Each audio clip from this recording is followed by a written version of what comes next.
ध्यानं मूलं गुरोर्मूर्ते पूजां मूलं गुरोर्पादं मंत्रं मूलं गुरोर्वाक्यं मोक्षं मूलं गुरोर्कृपा. सर्व भक्तमंडळांना नमस्कार. मी प्रमोद रेंगे आणि आपण पाहतात माझं यूट्यूब चॅनल मोक्षगुरू रामकृष्ण सरस्वती गुरु. मला वाटतं मी गत व्हिडिओमध्ये बारामतीचे एक भक्त श्री सुनील जोगळेकर यांच्या अनुभवाविषयी सांगितलं होतं आणि त्यांनी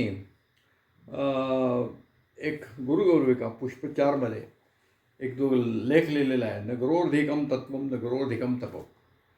ह्याच्यातला मला वाटतं एक अनुभव मी आपल्याला सांगितलेला आहे की जो संकट मोचकत्वाचा होता.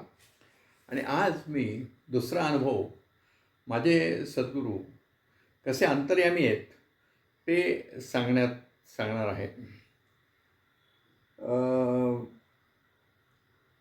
जोगळेकर यांचा मागच्या अनुभवात मी ते परप्रांतात प्रवासाला गेले होते, तिथे त्यांना अपघात होता ते वाचले हे सांगितलं. त्याच्यानंतर जेव्हा ते परत स्वगृही परतले, म्हणजे बारामतीला परतले, त्यानंतर त्यांना सद्गुरूंच्या दर्शनाची एक तळमळ लागली होती आणि ओढ वाटत होती. आणि त्या अनुषंगाने ते मला वाटतं जानेवारी 97मध्ये सद्गुरूंच्या दर्शनाला पोचले नगरमध्ये. सकाळच्या ज्ञानसत्र चालू होतं आणि दर्शन झालं. मोठी बैठक होती. त्या बैठकीमध्ये सद्गुरूंचं मार्गदर्शन करणं चालू होतं आणि जोगळेकरांच्या मनात अनेक द्वंद्व निर्माण झाले होते. जोगळेकरांच्या मनातलं जे द्वंद्व होतं ते जरा वेगळं होतं की स्वतः जोगळेकर तोपर्यंत देवाचं वगैरे काही करत नव्हते आणि त्यांचे विचार थोडे रॅशनलाइज होते. अर्थात ते सश्रद्ध होतेच तेव्हा, फक्त कर्मकांड काहीतरी करावं असं काही त्यांना वाटत नव्हतं. परंतु त्यांच्या घरात ही म्हणजे गुरुपरंपरा चालत आलेली होती. त्यांच्या मातोश्रींनी आपल्या गोंदवलेचे जे परमपूज्य गोंदवलेकर महाराज आहेत त्यांना त्यांनी गुरु मानलेलं होतं काय. आणि त्यांना गुरु मानलेलं असल्यामुळे गोंदवलेला त्यांच्या वारंवार दर्शनाला ते जात असत, आई सोबत जात असत. आणि कसं असतं, घरामध्ये वडीलधारे मंडळी जर काही करत असतील तर बाकीची मुलं त्या अनुषंगाने अनुकरण करतातच, त्यामुळे त्यांचं बरं होतं. पण आता त्यांच्या मनात असं द्वंद्व आलं की आपण गोंदवलेला जातोय, आपण त्यांना गुरु मानलंय आणि मग आता आपण रामकृष्ण क्षीरसागरांच्याकडे आलो आहे, तर मी आपली दुहेरी निष्ठा होईल का, असा एक त्यांना प्रश्न पडला. आणि या प्रश्नाचं काय आता करावं असं त्यांना सद्गुरूंचं दर्शन तर घ्यायचं होतं. मोठ्या संकटातनं ते वाचले होते, त्यामुळे सद्गुरूंचं दर्शन घेणं हे त्यांचा प्रायोरिटी होतीच. फक्त आता दर्शन घेतल्यानंतर मग काय करायचं. अर्थात त्यांनी हेही क्लिअर केलं आहे की त्यांनी गोंदवलेकर महाराजांची गुरुपरंपरेतली माळ वगैरे काही घातलेली नव्हती, म्हणजे कुठल्याही अन्य गुरूंकडनं माळ घेतलेली नव्हती. काय सर्वसाधारणपणे एक प्रथा अशी आहे की आपण एखादा गुरु केला तर त्यांच्याकडनं माळ घ्यावी, त्यांच्याकडनं मंत्र घ्यावा, मग ती एक त्याची विधी असतो, तो विधी करावा, असं एक साधारणपणे या गुरुपरंपरेत असतं. तर ते तसं काही त्यांनी केलेलं नव्हतं. फक्त मातोश्री तिथे जात असल्यामुळे त्यांची गोंदवलेकर माझ्यावर भक्ती होती. आणि जरी अनुग्रह घेतला नव्हता तरी मी तिथं जातोय, आता इथे येतोय, हे जरा त्यांना थोडं मनाला एक काय त्याला म्हणतात, मनामध्ये एक द्वंद्व चालू होतं. आणि ह्याच्यात ते बसले होते आणि श्रोतेही भरपूर होते. विविध विषयावर गुरुदेव मार्गदर्शन करत होते. आणि अचानक गुरुदेवांनी एक सांगणं सुरू केलं की देहधारी सत्पुरुष आणि त्यांचं कार्य असा एक विषय सुरू केला. आणि तो विषय सांगत असताना जोगळेकरांना असं वाटायला लागलं की महाराज दुसरं कोणाशी बोलत नाहीत, माझ्याशीच बोलत आहेत. माझ्या मनातल्या प्रश्नाचं आता उत्तर ते देणार आहेत असं त्यांना वाटायला लागलं. आणि खरोखरीच सद्गुरूंनी त्या ठिकाणी असं सांगितलं की तुम्ही कोणीही पूर्वाश्रमीच्या गुरूंना जर असं वाटेल की एखाद्या भक्ताची प्रगती व्हावी तर ते तुम्हाला योग्य गुरुच्या स्थानी आणून सोडत असतात, गुरूंच्या चरणाशी आणून सोडत असतात. वास्तविकता त्यांनी हे सांगितलं की जेव्हा देह धारण केलेला असतो अशा सत्पुरुषांनी, त्यावेळेस ते स्वतःच मार्गदर्शन करत असतात. परंतु जेव्हा देहातीत अवस्थेत असतात आणि त्यांना असं वाटतं की आपल्या या भक्ताची प्रगती व्हावी, तेव्हा त्यावेळेस या पृथ्वी तलावर जे कोणी असे देहधारी सत्पुरुष, साक्षात्कारी पुरुष, ईश्वरी अवतार असलेले पुरुष, सत्पुरुष कार्यरत असतात, त्यांच्या चरणाशी आणून सोडतात असं गुरुदेवांनी मार्गदर्शन केलं. आणि त्या ठिकाणी तुम्ही आता पूर्वाश्रमीचे तुमचे गुरु तिथं नाही आहेत आणि त्यामुळे तुम्ही इथं आला आहेत, तर त्याला काहीही आपल्याला आक्षेप वाटण्याचं काही कारण नसतं. म्हणजे तुम्हाला त्यांनीच माझ्याकडे पाठवलं आहे, म्हणजे तुम्ही माझ्याकडे म्हणजे अशा ठिकाणी पाठवतात असं आता हे जोगळेकरांना उत्तर नव्हतं. गुरुदेव सगळ्यांना म्हणून सांगत होते. आणि या पद्धतीने गुरुदेवांनी मार्गदर्शन केल्यानंतर मात्र त्या ठिकाणी जोगळेकर यांना असं वाटलं की हे सगळं आपल्याला सांगतायत आणि जोगळेकरांच्या नयनातून अश्रूंचा पूर दाटून आला. त्यांच्या हातातला रुमाल ओला झाला, त्यांना गैरवरून आलं. खरं म्हणजे जोगळेकर असं म्हणतायत की मी कोणत्याही परिस्थितीत रडणारा माणूस नाही आणि पुरुषाला रडण्याची लाज वाटते, पण या ठिकाणी माझ्या डोळ्यातनं जे अश्रू होत होते ते आनंद अश्रू होते. त्यात रडण्यासारखं काही नव्हतं, लाज वाटण्याचे नव्हते, मात्र आनंद वाटला. आता या आधीही मी आपल्याला सांगितलं आहे की अनेक व्यक्ती जेव्हा प्रथम गुरुदेवाच्या दर्शनाला येत असत, त्यापैकी अनेकांच्या नयनातून अश्रुपात झालेला आहे. बऱ्याच वेळा अशा आपण सद्गुरूंना, सत्पुरुषांना जेव्हा बघतो तेव्हा आपले सात्विक अष्टभाव जागृत होऊन आपल्याला तसा अनुभव येत असतो. आणि या ठिकाणी त्यांना मोकळं वाटलं आणि त्यांना असं वाटलं की आता श्रीगुरूंनी आपल्याला दाखवून दिले की तुला या ठिकाणी सोडले, आता तुला इथे जी काही साधना वगैरे करायची ती कर. आणि सद्गुरूंनी त्या ठिकाणी अजून एक वाक्य सांगितलं, ते फार महत्त्वाचं आहे की सद्गुरू म्हणतात की तुम्हाला अनुभव येतील, पण तुमचं मन निसंशय होणं आवश्यक आहे, निसंशय होणं आवश्यक आहे. आणि पहिल्याच बैठकीत जोगळेकर यांना हा एक अनुभव आल्यामुळे त्यांची त्या ठिकाणी निष्ठा दृढ झाली. सद्गुरूंनी मागे देखील सांगितले, कदाचित मी मागच्या व्हिडिओमध्ये बोललो असेल, की गुरुकृपेचे अनुभव तुम्हाला येणं ही गुरुकृपा नाही आहे, ही गुरुकृपा नाही आहे. म्हणजे खरी गुरुकृपा नाही. खरी कृपा केव्हा होते, जेव्हा ते अनुभव आहे ते तुम्हाला कळतं की हां मला अनुभव आला आहे, तेव्हा ती गुरुकृपा असते. खरं आहे.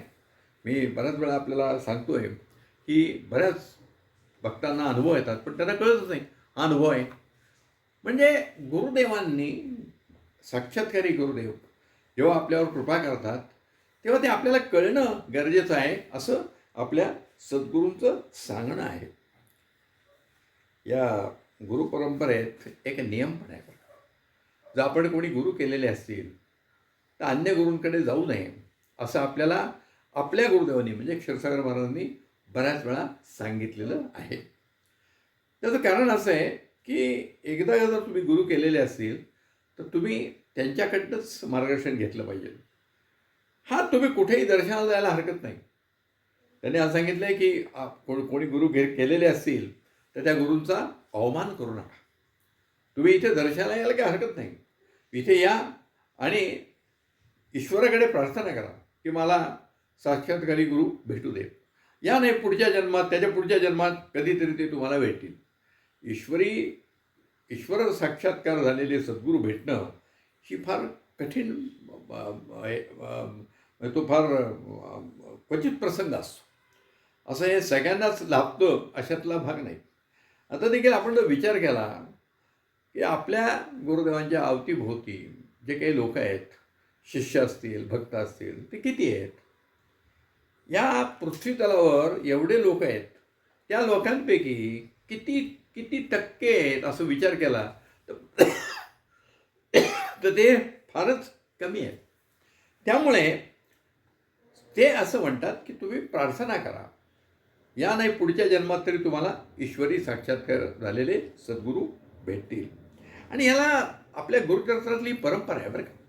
आपण जी आपल्या गुरुदेवांची जी परंपरा आहे ती गुरुचरित्रातली परंपरा आहे. आणि गुरुचरित्रात या ठिकाणी मला वाटतं आता एक ब्राह्मण त्या काळात गाणगापूर निवासी परमपूजनीय नरसिंह सरस्वती महाराज यांच्याकडे दर्शनाला आला आणि त्यांनी आधीच एक गुरु केलेला होता. पण त्या गुरूंकडनं त्यांना काही योग्य वाटेना म्हणून त्यांनी या ठिकाणी आले आणि स्वामींना प्रार्थना केली. तेव्हा स्वामींनी त्याला सांगितलं, अरे तू गुरु केलेला आहेस, तर जो गुरु केलेला आहेस त्याच्याचकडे तुला जावं लागेल. माझ्याकडे मी याबाबत तुला मार्गदर्शन करणार. बघा, ईश्वराचे अवतार आहेत, दत्तात्रेयाचे अवतार आहेत. पण दत्तात्रेयाचे अवतार असून त्यांनी काय सांगितलं, जो तू गुरु केलेला आहे त्याच्याकडे जा. म्हणजे त्याला परत पाठवलेलं आहे. आणि त्या ठिकाणी त्यांनी त्या गुरुचरित्रात मला वाटतं मोठा तो अध्याय आहे. त्यांनी 2-3 शिष्य कसा असतो, गुरु कसे असतात याची 2-3 उदाहरणं देखील त्या ठिकाणी सांगितलेली आहेत. तर आपले सद्गुरू हे अंतर्यामी आहेत हे याच्यावर दिसतंय. जोगळेकर दर्शनाला आले, पहिल्यांदाच आले, काहीच बोललेलं नाही आहेत कारण गर्दी होती. आपलं मन त्यांना मोकळं करता आलेलं नाही. पण गुरुदेवांनी त्यांच्या मनातलं ओळखून त्यांना योग्य ते मार्गदर्शन केलं. आणि गोंदवलेकर महाराजांचा मी भक्त आहे, तिकडे जातो आहे, मग इकडे यायचं का नाही याच्यावर त्यांनी उत्तर दिलं की गोंदवलेकर महाराज तुम्हाला माझ्या चरणी आणून सोडल्या. हा अप्रत्यक्ष आहे. असे म्हणजे देहधारी सत्पुरुष असा तो विषय होता. आणि त्यात त्यांनी सांगितलं होतं की आता गोंदवलेकर महाराज ब्रह्मीभूत आहेत, त्यामुळे आता ब्रह्मीभूत असले तरी त्याची शक्ती कार्यरत असते, त्यांची शक्ती तिथं कार्यरतच आहे. आणि ही शक्ती आहे म्हणूनच जोगळेकर यांना ही सद्बुद्धी झाली आणि ते आपल्या गुरुचरणाशी, आपल्या सद्गुरूंच्या चरणाशी आलेले आहेत. मला असं मागे तुम्हाला सांगितलं आहे, मला आपल्याला मी सांगायला आवडेल की आपले सद्गुरू जेव्हा जेव्हा नरसिंहवाडी किंवा कोल्हापूरला गेल्यावर जर त्यांना तिकडे पंढरपूरला जायचं असेल किंवा पंढरपूरहून कोल्हापूरला जायचं असेल तर त्यावेळेस आवर्जून गोंदवल्याला जाऊन आपले सद्गुरू रामकृष्ण क्षीरसागर महाराज गोंदवल्याला जाऊन त्या समाधी दर्शन घेत होते, त्या समाधीवर नतमस्तक होत होते. आणि हे दुसरं तिसरं कोणी याला सांगायची गरज नाही. मी स्वतः त्यांच्याबरोबर मला वाटतं 75 ते 80 या काळात गेलेलो आहे. म्हणजे सद्गुरू जोगळेकर या ठिकाणी आले, त्यांच्याकडे गोंदवलेकरांची आईनी परंपरा ती घेतलेली होती. तर त्या याच्यातनं सद्गुरूंनी त्यांना मार्गदर्शन केलं आणि या ठिकाणी त्यांना स्थिर व्हायला एक संकेत दिला, असा तो हा भाग आहे. आपल्या सद्गुरू जे अंतर्यामी आहेत, तो अंतर्यामी असण्याचा हा मला आपल्याला अनुभव सांगायचा होता. मी बऱ्याच वेळा म्हणतो की आपण सगळेच म्हणतो अनंतकोटी ब्रह्मांड नायक राजाधिराज असं की हे आहे. म्हणजे आपले सद्गुरू हे अनंतकोटी ब्रह्मांड नायक आहेत. मी बऱ्याच वेळा असं आर्ग्युमेंट करतोय, कदाचित माझं चुकत असेल, बरोबर नाही आहे का रे मला माहीत नाही. पण अनंत कोटी ब्रह्मांड आहेत का रे मला माहीत नाही. पण अनंत कोटी माणसांची जी मनं आहेत ती बदलण्याची आपल्या सद्गुरूंच्याकडे ताकद होती, शक्ती होती. आणि ते अशी मनं लिहिल्या बदलत होती. मी बऱ्याच वेळा उदाहरण सांगतो की आमचे भक्त येतात आणि गुरुदान सांगतात, तू मला शेजारचा माणूस त्रास देतोय, मला साहेब त्रास देतोय, मला अमका माणूस त्रास देतोय, मला अमकं होतंय, तमकं होतंय, माझी बदली होत नाही. अशी जेव्हा गाऱ्हाणी सद्गुरूंकडे गाळतात तेव्हा सद्गुरू त्यांना म्हणतात, बरं बघतो मी किंवा लक्ष घालतो मी असं म्हणतात. मग आता लक्ष घातल्यानंतर काय, या माणसाचा जो शेजारी आहे त्याच्याकडे काय ते चर्चा करायला जातात काय काय नाही. परंतु त्या व्यक्तीच्या मनातले जे काही या माणसाबद्दलचं किलबिश आहे ते आपोआप ते दूर करत असत. बदलीचं जर उदाहरण आपल्याकडे अनेक भक्तांना, अगदी भक्तांनी गुरुदेवांना विनंती केली की माझी बदली होत नाही, तर बदली त्या भक्ताचा बदली करणारा जो साहेब आहे त्याला काय आमचे सद्गुरू भेटत नव्हते, पण त्याच्या मनात याची बदली करावी असे विचार येतील हे मात्र जरूर ते बघत होते. म्हणजेच याला काय म्हणतात, अनंत कोटी ब्रह्मांड नायक. मी माणसं म्हणतोय, माणसं आपल्याला म्हणतोय, पण नुसती माणसं एवढं त्याचं उत्तर नाही आहे. या जीवसृष्टीत जे जे काही आहे सजीव, त्यांना मन दिलेलं आहे, त्या सगळ्यांच्या मनात त्यांना प्रवेश करण्याची एक शक्ती होती. एक साधं उदाहरण आहे आपल्याला सांगतो की श्री दत्तात्रय निवासात पूर्वी आपल्या आता तिथलं सगळं हे बदललेलं आहे, पण मागे त्या दत्तात्रय निवासाचे इथे आपण पायऱ्या होत्या, हे हौद होता, पाय वगैरे धुत होतो, तिथे काही झाडं लावलेली होती आणि त्या झाडांवर एक नागराज येऊन बसत होते काही दिवस. सद्गुरूंनी ते पाहिलं आणि सद्गुरूंनी त्याला बोलले की बाबा रे, इथं आलायस, माझ्या नजरेस पडलायस, आनंद आहे, पण आता तू जा, नाहीतर बाकीच्या लोकांना तुझी एक तर भीती वाटेल आणि मग काहीतरी करू शकतात बाकी लोक. म्हणजे नागराज थोड्याच वेळात ते तिथून निघून गेले. ही घडलेली घटना आहे. वाटतं आमच्या मंदाताई जोशींनी कुठं ती लिहिलेली आहे, मला आठवत नाही आहे, पण ती लिहिलेली आहे. म्हणजे अशा पशु पक्षी प्राणी मनुष्य मात्र या सगळ्यांच्या मनातलं जाणण्याचा, त्याच्या मनात विचार बदलण्याचे ही सगळी शक्ती माझे सद्गुरू रामकृष्ण क्षीरसागर माझ्याकडे होती, हे आपल्याला या जोगळेकर यांच्या अनुभवावरून लक्षात येईल. आणि म्हणून मी त्यांना अंतर्यामी असं म्हणतो. या ठिकाणी आपण थांबू. श्री गुरुदेव दत्त.